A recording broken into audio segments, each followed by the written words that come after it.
সরবরাহ ঘাটতির কারণে আজও রাজধানী সহ দেশ জুড়ে জ্বালানি তেলের তীব্র সংকট। এ ব্যাপারে খোঁজ খবর রাখছেন সহকর্মীরা। প্রথমে যাচ্ছি শামীম রেজার কাছে। তিনি আছেন রাজধানী ঢাকার আসাদগেট এলাকায়।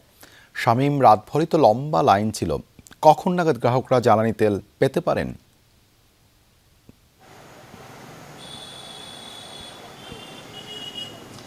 হ্যাঁ দেবাশিস, রাতভরই আসলে গ্রাহকরা দীর্ঘ লাইনে দাঁড়িয়ে আছেন।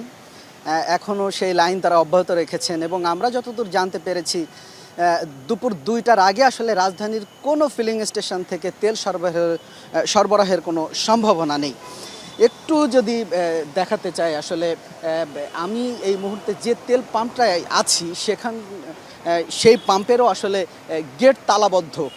কারণ তারা বলছেন যে গতকাল থেকেই তাদের কাছে আসলে সরবরাহ করার মতো জ্বালানি মজুদ নেই এবং বেশিরভাগ জায়গায় আসলে শুধুমাত্র ডিজেল পাওয়া যাচ্ছে। কিন্তু যতদূর জানতে পেরেছি আসলে পেট্রোল এবং অকটেনের যে চাহিদা সেই তুলনায় আসলে ডিজেলের চাহিদাটা বেশ কম, এমনটাই তারা বলছিলেন, যে কারণে তাদের কাছে এখনও প্রচুর ডিজেল মজুদ আছেন এমনটাই তারা বলছিলেন।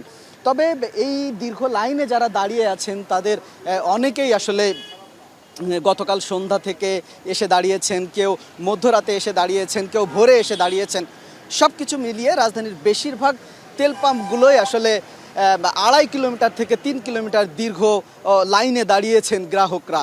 এবং আসাদ গেটের যে পাম্পটিতে আমি আছি সেই পাম্পেও আসলে সেই দীর্ঘ লাইন দীর্ঘতর হচ্ছে আরও। কারণ যেহেতু ২টা থেকে তেল সরবরাহ করা হবে সেই আশ্বাসেই এই লাইন আরও বেশি দীর্ঘ হচ্ছে এবং অন্যান্য যে কোনো দিনের তুলনায় আজ সংকটটা বেশ তীব্র আকার ধারণ করেছে, যেহেতু গতকাল সরকারি ছুটিতে ডিপো বন্ধ ছিল। দেবাশিস।